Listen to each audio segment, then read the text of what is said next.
Hello friend, मैं आपका दोस्त, आपका शिक्षक, आपका सर विनोद गढ़वाल बहुत बहुत स्वागत करता हूं आपके अपने YouTube channel study with Vinod Garhwal पर।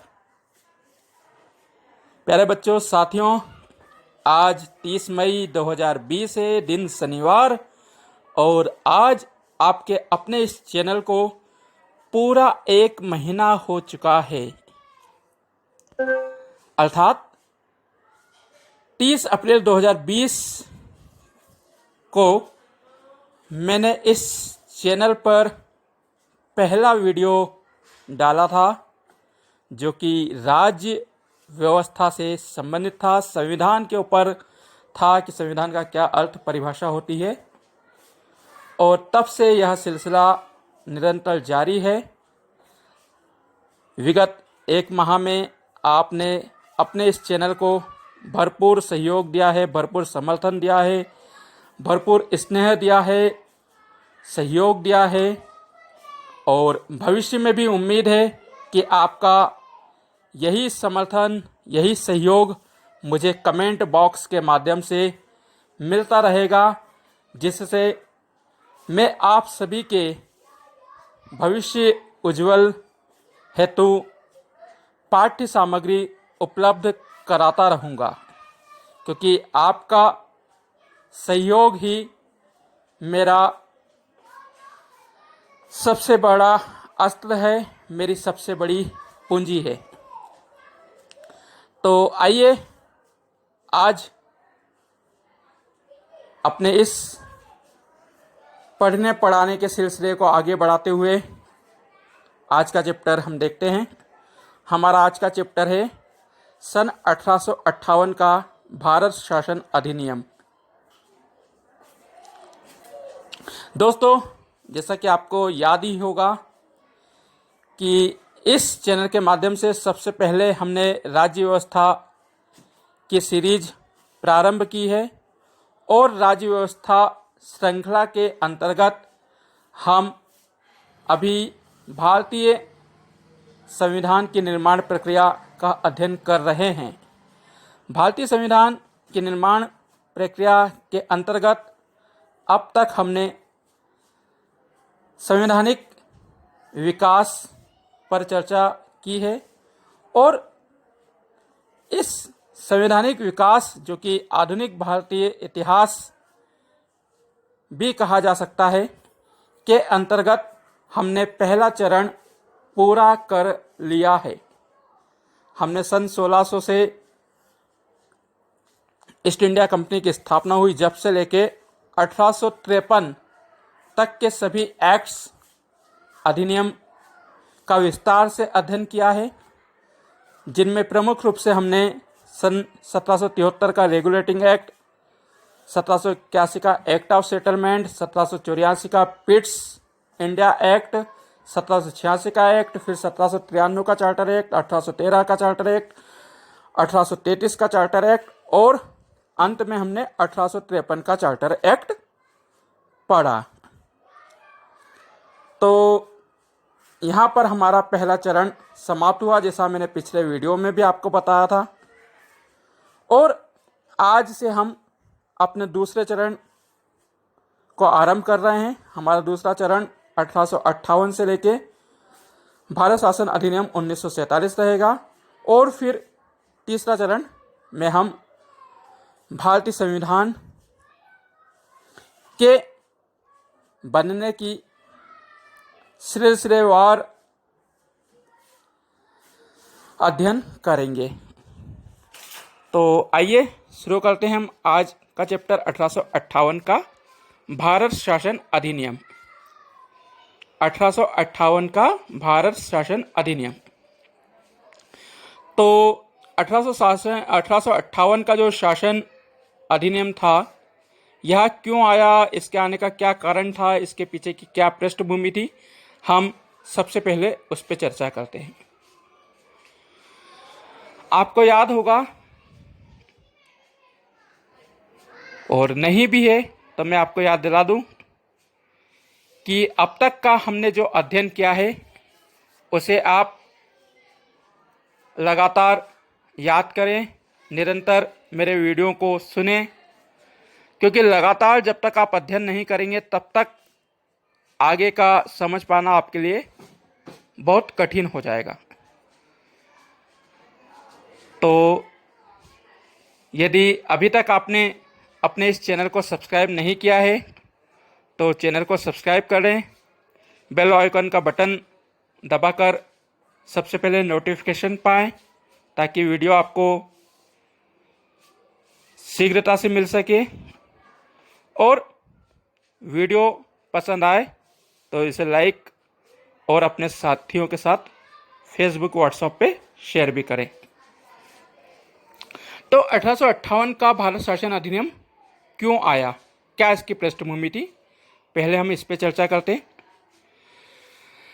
पिछले वीडियो में जब हमने 1853 का चार्टर एक्ट पढ़ा था तो उसमें एक बात हमने ध्यानपूर्वक पढ़ी थी कि 1853 का जो चार्टर एक्ट है उसमें कंपनी के लिए कोई निर्धारित समय सीमा नहीं की गई थी। एक निर्धारित समय के लिए उसको लाइसेंस नहीं दिया गया था, भारत में शासन की अनुमति नहीं दी गई थी, जो कि पिछले अधिनियमों, पिछले एक्ट्स के द्वारा उसको दी जाती रही।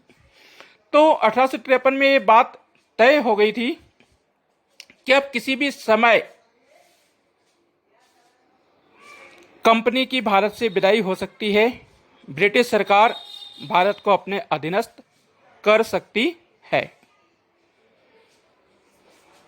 तो इन परिस्थितियों के बीच कंपनी का शोषण बढ़ता गया, कंपनी भारतीयों पर अत्याचार अधिक करने लगी और कंपनी के इस शोषण का, इस अत्याचार का परिणाम सन 1857 की क्रांति के रूप में सामने आया। सन 1857 की जो क्रांति हुई उसे इतिहासकार विभिन्न मतों से परिभाषित करते हैं। कोई कहता है कि यह प्रथम भारतीय स्वतंत्रता संग्राम था, तो कोई इसे सिपाही संग्राम कहता है, तो कोई इसे जन आंदोलन कहता है। अब 1857 की क्रांति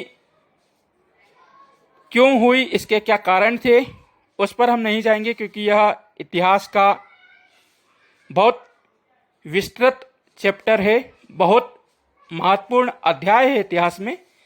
हम तो हमारे राजनीतिक दृष्टि से इतना ही देखते हैं कि 1857 की क्रांति हुई और इस क्रांति ने भारत में ईस्ट इंडिया कंपनी की जड़ों को हिलाकर रख दिया, उसकी नींव पूरी तरह से हिला दी। और इस 1857 की क्रांति का असर केवल भारत में ही नहीं हुआ, बल्कि इंग्लैंड, ब्रिटेन में बैठे हुए आला भी इससे प्रभावित हुए, क्योंकि 1857 की क्रांति भारत में बहुत तेजी से फैली। जिस प्रकार जंगल में आग फैलती है उसी प्रकार 1857 की क्रांति भारत के विभिन्न क्षेत्रों में फैली। तो खैर, जैसे तैसे अंग्रेजों ने इस आंदोलन को कुचल दिया, इस आंदोलन को खत्म कर दिया और भारतीय अपने स्वतंत्र इच्छा को पूरा नहीं कर पाए। जो उनकी स्वतंत्र होने की इच्छा थी वह पूरी नहीं हो पाई, किंतु इसके जो परिणाम हुए वो बहुत दूरगामी हुए।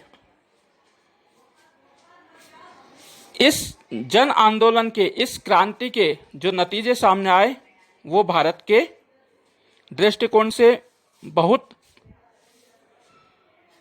सुखद रूप में आए और उसी का परिणाम रहा, सन 1857 की जो क्रांति हुई उसका परिणाम रहा कि ईस्ट इंडिया कंपनी का भारत से जाना सुनिश्चित हो गया। 1857 की जब क्रांति समाप्त हुई तो जैसा मैंने कहा कि इंग्लैंड में भी इसका प्रभाव हुआ। तो आइए अब देखते हैं हम 1858 का जो भारत शासन अधिनियम आया वो कैसे आया और क्यों आया। तो क्यों का तो उत्तर हमको मिल ही चुका है कि भारतीय जनता जो है, भारतीय जनमानस जो है वो पूरी तरह से ईस्ट इंडिया कंपनी से असंतुष्ट हो चुका था। उसके अत्याचारों, उसके दमनकारी नीतियों से परेशान हो चुका था। त्राही त्राही वो कर रहा था और इस त्राही का परिणाम 1857 की क्रांति के रूप में सामने भी आया। तो जब 1857 की क्रांति समाप्त हो गई तब इंग्लैंड में प्रधानमंत्री हुआ करते थे पामस्टन। आप नाम याद रखिएगा, लॉर्ड पामस्टन। 1857 की क्रांति के समय यह नाम पूछा जाता है कि 1857 की क्रांति के समय ब्रिटेन के प्रधानमंत्री कौन थे, तो आपका उत्तर होगा लॉर्ड पामस्टन। तो जब 1857 की क्रांति समाप्त हुई तो पामस्टन की जो सरकार थी उसने ईस्ट इंडिया कंपनी में जो लोग थे, बोर्ड ऑफ कंट्रोल और बोर्ड ऑफ डायरेक्टर, इनके द्वारा किए जाने वाले शासन को समाप्त करने के लिए 12 फरवरी सन 1858, तारीख याद करिएगा आप, 12 फरवरी 1858 को ब्रिटिश संसद में एक विधेयक रखा। किंतु इस विधेयक पर काफी वाद विवाद हुआ, काफी बहस हुई और इसका परिणाम यह हुआ कि पामस्टन द्वारा जो विधेयक संसद पटल पर रखा गया था वह गिर गया, वह पास नहीं हो सका और इसके चलते पामस्टन को अपने पद से इस्तीफा देना पड़ा, अपने पद से त्यागपत्र देना पड़ा। तो पामस्टन के विधेयक पास न होने के कारण उनकी भी छुट्टी हो गई, उन्होंने अपने पद से त्यागपत्र दे दिया। कुछ समय पश्चात पुनः नई सरकार बनी और जो नई सरकार बनी ब्रिटेन में, उसके प्रधानमंत्री बने लॉर्ड डर्बी। नाम याद रखिए, लॉर्ड डर्बी, यानी कि जो 1857 की क्रांति से डर गया वो डर्बी। तो लॉर्ड डर्बी ने जो पामस्टन का विधेयक था उसी में सुधार किया, उसमें कुछ सुधार करके पुनः संसद में प्रस्तुत किया। किसने? लॉर्ड डर्बी ने।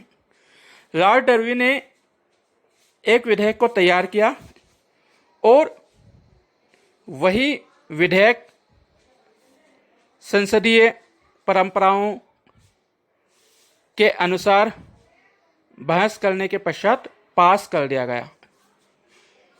लॉर्ड डर्बी ने जो प्रस्ताव रखा था उसको पास कर दिया और 2 अगस्त 1858 को महारानी विक्टोरिया ने उस पर हस्ताक्षर कर दिए। हम देखते हैं ना, संसद कोई भी कानून बनाती है, संसद से कोई भी विधेयक पास होता है तो वह तब तक कानून नहीं बनता है जब तक कि राष्ट्रपति उस पर हस्ताक्षर नहीं कर दे। यही प्रक्रिया ब्रिटेन में भी है। इसी कारण आपको मैं भारत से जोड़ता हूं ताकि आपको पता चल जाए कि क्या क्या वे नियम हैं जो आज भी हमारे भारतीय संविधान में लिए गए हैं। तो लॉर्ड डर्बी ने जो विधेयक प्रस्तुत किया था संसद में, संसद से पास हो गया। राष्ट्रपति की भांति ब्रिटेन की सम्राज्ञी, ब्रिटेन की सम्राट, ब्रिटेन की महारानी विक्टोरिया ने उस पर हस्ताक्षर कर दिए। हस्ताक्षर कब किए? 2 अगस्त 1858। तो 2 अगस्त 1858 को जैसे ही महारानी विक्टोरिया ने इस विधेयक पर हस्ताक्षर किए तो यह विधेयक भारत शासन अधिनियम 1858 के नाम से जाना गया।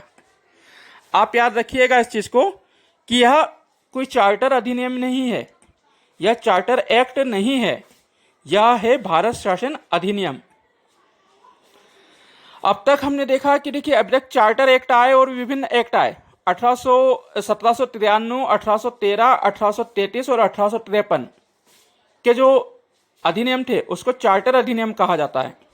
जबकि 1773 का रेगुलेटिंग एक्ट, 1784 का पीट्स इंडिया एक्ट, 1786 का एक्ट और 1781 का एक्ट ऑफ सेटलमेंट, ये अलग से एक्ट थे, लेकिन चार्टर जो है वो चार है, 1793, 1813, 1833 और 1853, जो कि 20-20 सालों में आए, है ना।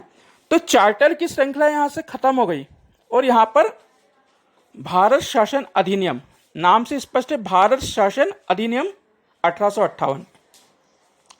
तो भारत शासन अधिनियम 1858 लागू हो गया। अब हम देखते हैं कि इसमें क्या क्या मुख्य विशेषताएं थी, क्या क्या प्रावधान किए गए थे। तो इसके पहले मैं आपको बता दूं कि जो महारानी विक्टोरिया ने जो विधेयक पर हस्ताक्षर करे थे उसको विक्टोरिया घोषणा पत्र के नाम से भी जाना जाता है। 2 अगस्त 1858 पर हस्ताक्षर हुए। तो महारानी विक्टोरिया का जो घोषणा पत्र है उसका भारत में 1 नवंबर 1858 में वाचन किया गया। तारीख याद रखिए, 1 नवंबर 1858। 1 नवंबर 1858 को महारानी विक्टोरिया के घोषणा पत्र अर्थात भारत शासन अधिनियम 1858 का वाचन किया और यह वाचन किया लॉर्ड कैनिंग उस समय गवर्नर जनरल थे। तो लॉर्ड कैनिंग ने 1 नवंबर 1858 को इलाहाबाद के मिंटो पार्क में एक सभा बुलाई, एक दरबार लगाया और उस दरबार में महारानी विक्टोरिया के इस घोषणा पत्र को, इस अधिघोषणा को पढ़ा। तो महारानी विक्टोरिया के जो अधिघोषणा थी, महारानी विक्टोरिया का जो घोषणा पत्र था उसकी मुख्य बातें ये थी। उस पत्र में लिखा, जो कि लॉर्ड कैनिंग ने पढ़ा, मैंने एक आर्टिकल में पढ़ा था, इसको आपके समक्ष रखता हूं। लॉर्ड कैनिंग जो कि महारानी विक्टोरिया का पत्र पढ़ रहा है, महारानी विक्टोरिया की घोषणा पढ़ रहे हैं। महारानी विक्टोरिया के शब्द: हम परमपिता पूजनीय की अनुकंपा से जब भारत में आंतरिक राजकीय शांति व्यवस्था स्थापित हो जाएगी, तब भारत के लोगों के लिए सार्वजनिक सुविधा प्रदान करेंगे। हमारी सरकार भारतीय जनता के कल्याण हेतु हितकारी कार्य करेगी। मेरी सरकार हमेशा से भारत के हितों की रक्षा करेगी। भारत की जनता के हित में ही हमारा हित है, उनके कल्याण में ही हमारा कल्याण है। जब तक भारत की जनता संतुष्ट नहीं होगी तब तक हम भी सुरक्षित नहीं रहेंगे। ये एक आर्टिकल में मैंने पढ़ा था, जो कि आपको सुनाया। तो महारानी विक्टोरिया के इस घोषणा पत्र में स्पष्ट लिखा था कि अब भारत में जो शासन होगा वो अच्छा शासन होगा, और इसे जाना भी इसी नाम से जाना जाता है कि भारत के लिए अच्छा शासन, the better government of India by British empire. Bharat के लिए अच्छा शासन ब्रिटिश साम्राज्य द्वारा, the good governance of British government भी हम इसे कह सकते हैं, फॉर इंडिया। तो ये सारी बातें हुई। अब हम देखते हैं कि 1858 का जो भारत शासन अधिनियम था उसकी क्या मुख्य विशेषताएं थी। आज भी मैं इसको बिंदुवार आपको बताऊंगा और एक के बाद एक सिलसिलेवार कड़ी से कड़ी जोड़कर आपको बताने का प्रयास करूंगा। तो आइए जानते हैं हम भारत शासन अधिनियम 1858 की मुख्य विशेषताएं, मुख्य बातें, मुख्य प्रावधान। नंबर 1, ईस्ट इंडिया कंपनी के शासन की समाप्ति। सन 1858 के चार्टर एक्ट की मुख्य विशेषता यह थी कि जो ईस्ट इंडिया कंपनी सन 1600 से भारत में व्यापार कर रही थी, व्यापार करते करते उसने शासन स्थापित कर लिया, भारत के कई क्षेत्रों को जीता, उन सभी क्षेत्रों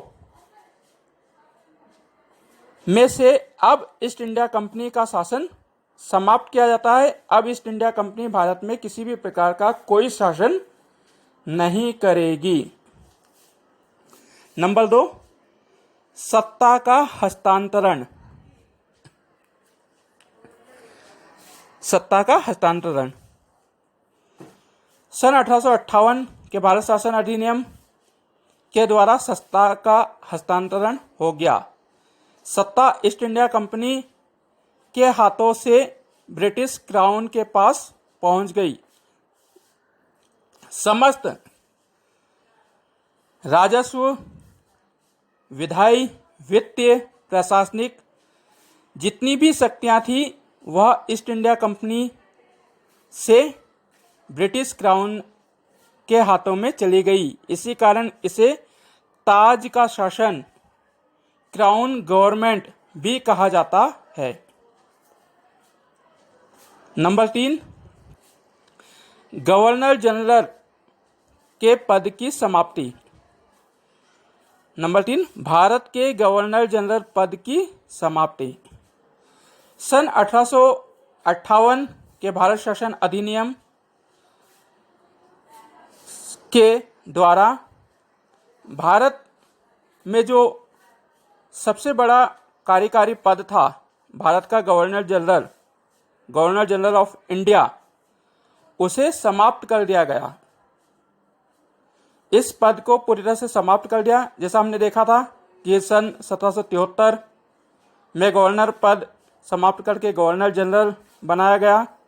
फिर 1833 में गवर्नर जनरल के पद को समाप्त करके भारत का गवर्नर जनरल बनाया गया।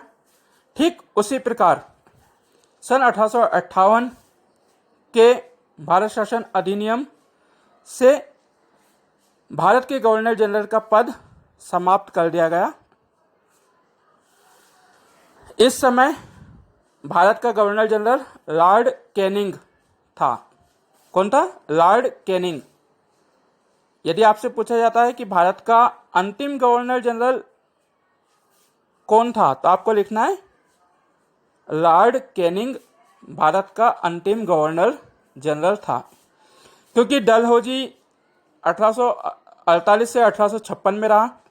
डलहौजी के जाने के बाद लॉर्ड कैनिंग 1856 में भारत का गवर्नर जनरल बनकर आया और लॉर्ड कैनिंग के समय ही 1857 की क्रांति हुई और उसके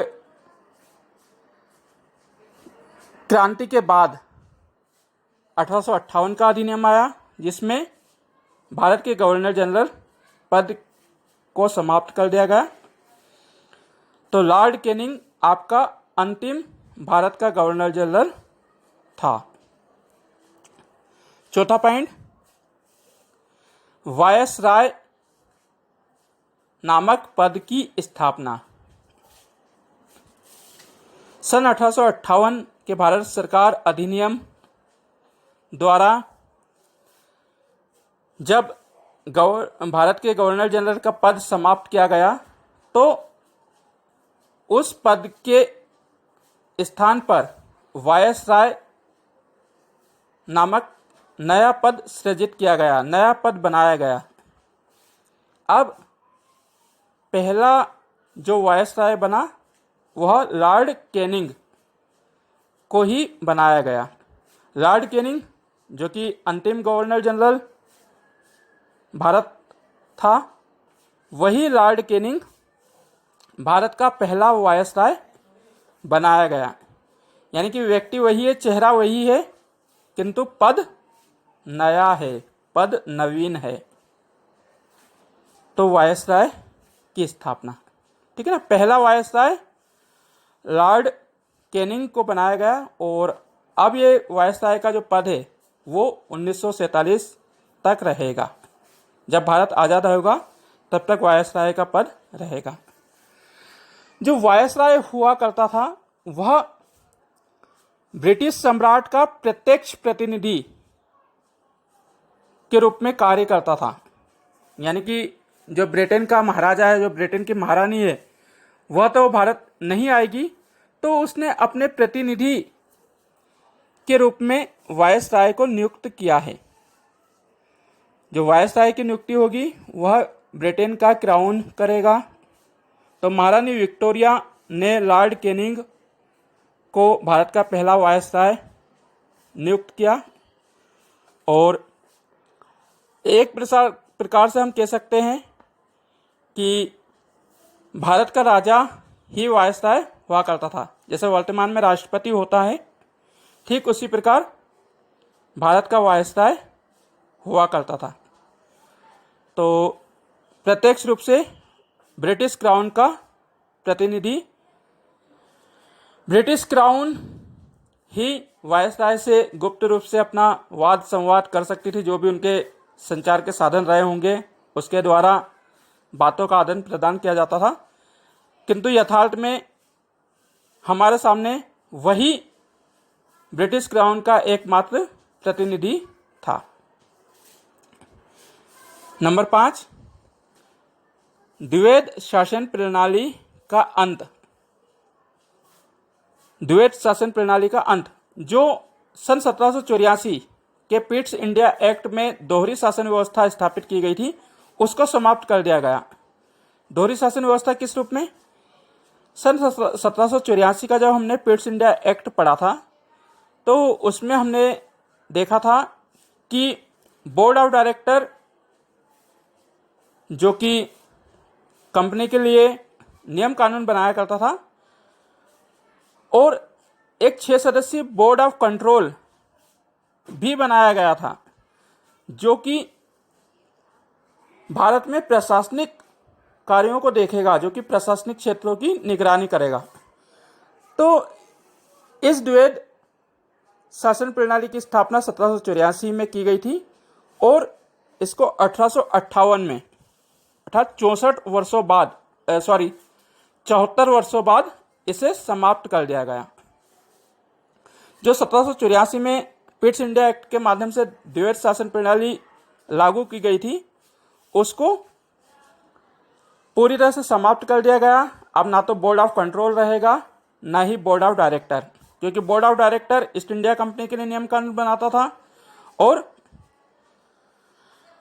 बोर्ड ऑफ कंट्रोल भारत की प्रशासनिक व्यवस्था को देखता था। तो जब कंपनी का शासन ही नहीं रहा तो बोर्ड ऑफ डायरेक्टर की भी क्या जरूरत। इस उद्देश्य से 1858 के अधिनियम द्वारा द्वैध शासन प्रणाली, दोहरी शासन व्यवस्था को समाप्त कर दिया गया। छठा पॉइंट, राज्य सचिव की नियुक्ति, राज्य सचिव पद की स्थापना। अब जबकि निदेशक मंडल नहीं है, नियंत्रक मंडल नहीं है, दोनों बोर्ड की समाप्ति कर दी गई है, उन्हें खत्म कर दिया गया है, तो फिर भारत में शासन करेगा कौन? भारत की प्रशासनिक व्यवस्थाओं को देखेगा कौन?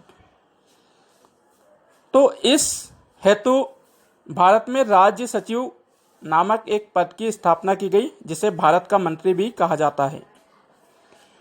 तो भारत का जो मंत्री होगा, भारत का जो राज्य सचिव होगा, वह कौन होगा? तो जो भारत का राज्य सचिव होगा, जो भारत का मंत्री होगा, वह ब्रिटिश कैबिनेट का एक सदस्य होगा। जो ब्रिटेन का मंत्रिमंडल है उसमें कैबिनेट स्तर के मंत्री को भारत का राज्य सचिव बनाया जाएगा। ठीक है ना, यानी कि ब्रिटिश मंत्रिमंडल का सदस्य भारत का सचिव, राज्य सचिव होगा। तो सबसे पहले सन 1858 में जो भारत का पहला राज्य सचिव बनाया गया वह लॉर्ड स्टिनली को भारत का पहला राज्य सचिव बनाया गया। जो ब्रिटिश मंत्रिमंडल का सदस्य होगा, ब्रिटेन का एक मंत्री होगा। तो ब्रिटेन का मंत्री होगा अर्थात वह ब्रिटेन के संसद का सदस्य भी होगा, क्योंकि संसदीय शासन प्रणाली में वही व्यक्ति मंत्री बनता है जो कि संसद का सदस्य होता है। तो ब्रिटिश संसद का, ब्रिटिश कैबिनेट के एक मंत्री को राज्य सचिव बनाया गया। और यह राज्य सचिव किसके प्रति उत्तरदायी होगा? जनता के प्रति या संसद के प्रति? निश्चित तौर पर संसद के प्रति, क्योंकि जो मंत्रीगण होते हैं वह संसद के प्रति उत्तरदायी होते हैं। तो यदि संसद कोई भी प्रश्न पूछती है भारत संबंधी, ब्रिटेन की जो संसद है वो भारत संबंधी कोई प्रश्न पूछती है, तो उसका जवाब देने का कार्य इस राज्य सचिव को होगा। राज्य सचिव ब्रिटेन में ही रहेगा। वह वायसराय से चर्चा करेगा, वायसराय के प्रतिवेदन पर अपनी रिपोर्ट तैयार करेगा। हाँ, एक बात और है कि जो राज्य सचिव है, भारत का जो राज्य सचिव है, वह प्रतिवर्ष ब्रिटेन की संसद पर वार्षिक प्रतिवेदन प्रस्तुत करेगा। और यह प्रतिवेदन वह वायसराय की सहायता से, वायसराय की रिपोर्ट से तैयार करके प्रस्तुत करेगा। नेक्स्ट पॉइंट,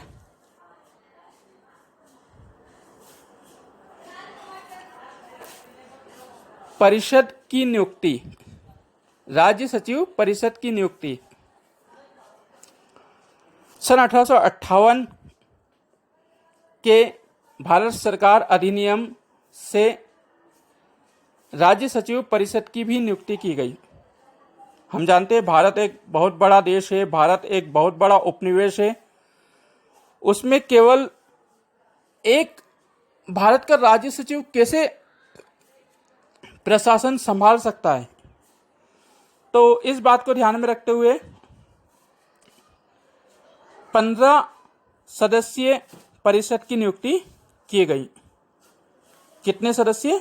15 सदस्य की नियुक्ति की गई। इस 15 सदस्यीय परिषद में सदस्यों को 2 प्रकार से बांटा गया, 8 और 7, 8 और 7 15।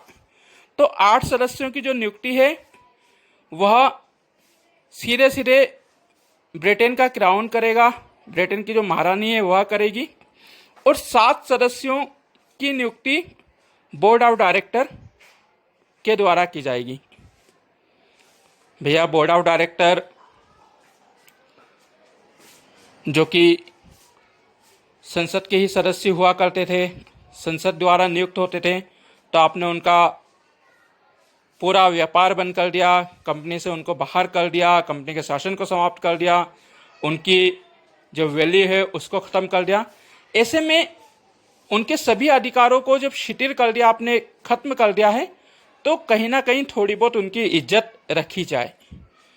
तो ऐसा कहा गया कि 7 सदस्यों को आप नियुक्त करो। तो 8 को क्राउन नियुक्त करेगा और 7 को बोर्ड ऑफ डायरेक्टर के लोग नियुक्त करेंगे। ऐसे 15 सदस्यों की यह नियुक्ति होती थी। तो 15 और 1 राज्य सचिव, ऐसे 16 सदस्य की यह परिषद हो गई। इस भारतीय परिषद का अध्यक्ष राज्य सचिव हुआ करता था, जिसे मत देने का अधिकार था। जब बराबर मत हो जाए तो राज्य सचिव का जो वोट है वह निर्णायक हो जाता है। जैसा कि हम आज देखते हैं विधानसभा अध्यक्ष का जो पद होता है वह निर्णायक मत की भूमिका में रहता है, ठीक उसी प्रकार राज्य सचिव को भी मत देने का अधिकार था।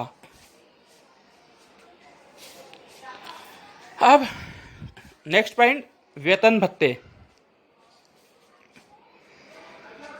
जब राज्य सचिव की नियुक्ति की गई, भारत परिषद की नियुक्ति की गई, तो भैया ये रहेंगे, काम करेंगे, तो इनको वेतन भी चाहिए। तो ऐसा कहा गया 1858 के भारत शासन अधिनियम में कि भारत का जो राज्य सचिव होगा, जो भारत का मंत्री होगा, और उसकी जो परिषद होगी यह इंग्लैंड में रहेगी, इंग्लैंड में बैठकर कार्य करेगी, किंतु इसका जो वेतन है, इनको जो वेतन भत्ते दिए जाएंगे वह भारतीय राजस्व से दिए जाएंगे। गौर करिएगा भारत को किस प्रकार से लूटा गया है। रहेंगे इंग्लैंड में, काम करेंगे इंग्लैंड में, किंतु तनख्वाह जो है वह भारतीय राजस्व से पाएंगे। ईस्ट इंडिया कंपनी ने जो ऋण लिया है, जो लोन लिया है, वह भी भारतीय राजस्व से ही चुकाया जाएगा। तो पूरी तरह से भारत को अंग्रेजों ने लूटने का कार्य किया। तो ये मुख्य मुख्य बातें, मुख्य मुख्य विशेषताएं थी 1858 के भारत शासन अधिनियम की। मैं एक बार आपको रिवाइज करा देता हूँ। एक, ब्रिटिश ईस्ट इंडिया कंपनी का अंत। दूसरा, सत्ता का हस्तांतरण। तीसरा, भारत के गवर्नर जनरल पद की समाप्ति। चौथा, वायसराय नामक पद की स्थापना। Number 5, board of control, board of director नामक द्वैध शासन प्रणाली का अंत। नंबर 6, राज्य सचिव, भारत के राज्य सचिव पद की स्थापना, जिसे भारत मंत्री भी कहा जाता है। नंबर 7, भारत परिषद की नियुक्ति। नंबर 8, वेतन भत्ते। ये तमाम मुख्य मुख्य बातें थी। अब हम चर्चा करते हैं भारत सरकार अधिनियम 1858 के उद्देश्य। भारत शासन अधिनियम 1858 के जो मुख्य उद्देश्य हैं वे इस प्रकार हैं। नंबर 1, प्रशासनिक मशीनरी में सुधार। जो ईस्ट इंडिया कंपनी ने प्रशासनिक व्यवस्था बनाई थी उसमें सुधार किया जाएगा। महारानी विक्टोरिया ने यह अपने घोषणा पत्र में कहा कि जो प्रशासन व्यवस्था है उसमें हम सुधार करेंगे। नंबर 2, हड़प नीति का अंत। सन 1858 के भारत शासन अधिनियम का एक महत्वपूर्ण उद्देश्य हड़प नीति का अंत करना था। जो लॉर्ड डलहौजी ने हड़प नीति अपनाई थी, जिसके तहत जिस राजा के पुत्र नहीं होते थे तो राजा की मृत्यु के बाद उस रियासत को, उस राज्य को अंग्रेज हुकूमत में मिला लिया जाता था। तो 1858 के अधिनियम द्वारा उसको भी समाप्त करने का उद्देश्य रखा गया। नंबर 3, राज्य नीति के विस्तार का अंत। 1858 के भारत सरकार अधिनियम का एक उद्देश्य राज्य का विस्तार नहीं करना भी था। अब महारानी विक्टोरिया ने यह कहा कि आज से अंग्रेज सरकार राज्य का विस्तार नहीं करेगी। जो राजा, जो महाराजा 1857 की क्रांति में तटस्थ रहे, जिन्होंने ना तो भारतीयों का समर्थन किया ना ही अंग्रेजों का समर्थन किया, उन राजाओं को एक प्रकार से पुरस्कार देते हुए कहा गया कि अब राज्य का विस्तार नहीं किया जाएगा। नंबर 4, धार्मिक मामलों में हस्तक्षेप नहीं। सन 1858 के भारत शासन अधिनियम का एक उद्देश्य यह भी था कि अब अंग्रेज हुकूमत, ब्रिटिश सरकार भारत के धार्मिक मामलों में हस्तक्षेप नहीं करेगी। भारतीय जो लोग हैं, भारत की जो जनता है, वह अपने हिसाब से अपने धर्म का पालन करेगी, उसका अनुकरण करेगी। क्योंकि ईसाई मिशनरीज भारतीयों पर दबाव डाल रहे थे, भारतीयों को ईसाई बनाना चाह रहे थे, तो 1858 के द्वारा इस पर भी प्रतिबंध लगा दिया गया कि कोई भी भारतीय लोगों को जबरदस्ती ईसाई धर्म में नहीं लाएगा, ईसाई धर्म का अनुयायी नहीं बनाएगा। नंबर 5, प्रतियोगी परीक्षा में समान अवसर। लोक नियोजन में समान अवसर।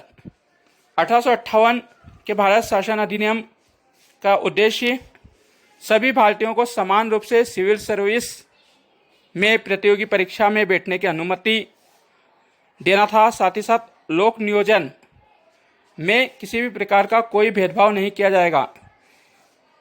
जो हमारा अनुच्छेद 15 और 16 है ना, भारत के संविधान का जो अनुच्छेद 15 और 16 है, जिसमें कहा गया है कि भारत में किसी भी व्यक्ति को धर्म, जाति, भाषा, रंग, रूप, लिंग, जन्म स्थान के आधार पर भेदभाव नहीं किया जाएगा। अनुच्छेद 15 और अनुच्छेद 16 योग्यता के समान अवसर, यदि योग्यता है तो आपको समान अवसर दिए जाएंगे। तो यही बात 1858 के शासन अधिनियम में थी कि भारत के प्रत्येक व्यक्ति को यदि उसमें योग्यता है तो उच्च पदों पर नियुक्त किया जाएगा, उसमें किसी भी प्रकार का कोई भी भेदभाव नहीं किया जाएगा। नंबर 6, समानता का अधिकार। भारत में रहने वाले, भारत में निवास करने वाले प्रत्येक भारतीय को या अंग्रेज हो, भारतीय या अंग्रेज जो भी भारत में रहते हैं, उन सभी को समान दृष्टि से देखा जाएगा। उन सभी पर एक समान कानून लागू होंगे, किसी से किसी भी प्रकार का कोई भेदभाव नहीं किया जाएगा। जो हमारा समानता का अधिकार अनुच्छेद 14 है, 14 से 18 में दिया गया है, तो यह समानता का भाव सन 1858 के भारत शासन अधिनियम से ही मिलता जुलता है। तो अब भारतीयों में और अंग्रेजों में, काले या गोरे में कोई भेदभाव नहीं किया जाएगा, उनको समान दृष्टि से देखा जाएगा। तो बहुत विस्तार से मैंने आपको समझाया है, बहुत छोटे रूप में भी इसको समझाया जा सकता था, किंतु मैंने आपको एक एक चीज बड़ी बारीकी से समझाई है और प्रयास किया है कि आप इसे कड़ी दर कड़ी पढ़ें। कैसे एक चीज़ खत्म हुई तो दूसरी चालू हुई है, इस प्रकार से मेरे सीरियल से आपको बताया है। उम्मीद है आपको वीडियो अच्छा लगाएगा। तो चलिए अब आज के प्रश्न नोट करिए, जिसका उत्तर आपको कमेंट बॉक्स में मुझे देना है। प्रश्न क्रमांक 1, भारत का अंतिम गवर्नर जनरल कौन था? भारत का अंतिम गवर्नर जनरल कौन था? उसकी नियुक्ति कब हुई थी? प्रश्न क्रमांक 2, भारत का पहला राज्य सचिव कौन था? भारत का पहला राज्य सचिव कौन था? प्रश्न 3, 1857 की क्रांति के समय ब्रिटिश प्रधानमंत्री कौन था? 1857 की क्रांति के समय ब्रिटिश प्रधानमंत्री कौन था? प्रश्न क्रमांक 4, भारत के किस प्रथम वायसराय ने महारानी विक्टोरिया का घोषणा पत्र पढ़ा, कब और कहां? नंबर 4, भारत के किस पहले वायसराय ने महारानी विक्टोरिया का घोषणा पत्र पढ़ा, कब और कहाँ? नंबर 5, महारानी विक्टोरिया ने भारत शासन अधिनियम 1858 पर कब हस्ताक्षर किए? नंबर 5, महारानी विक्टोरिया ने भारत शासन अधिनियम 1858 पर कब हस्ताक्षर किए? उम्मीद है कि आपको वीडियो पसंद आएगा। यदि पसंद आए तो लाइक करना बिल्कुल ना भूलें। अपने साथियों के साथ इसे शेयर किए।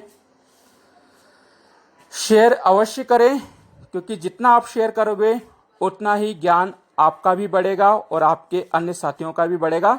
इसलिए बिल्कुल भी देर ना करो और वीडियो को व्हाट्सएप, फेसबुक पर शेयर करो। चैनल को सब्सक्राइब नहीं किया हो तो चैनल को भी सब्सक्राइब करें। अब नेक्स्ट वीडियो में हम भारत परिषद अधिनियम 1861 पर चर्चा करेंगे। तो आप मुझे इजाज़त दीजिए। idea, नमस्कार, धन्यवाद and thank you for watching my YouTube channel study with Vinod Garhwal. जय हिंद, जय भारत। pause button.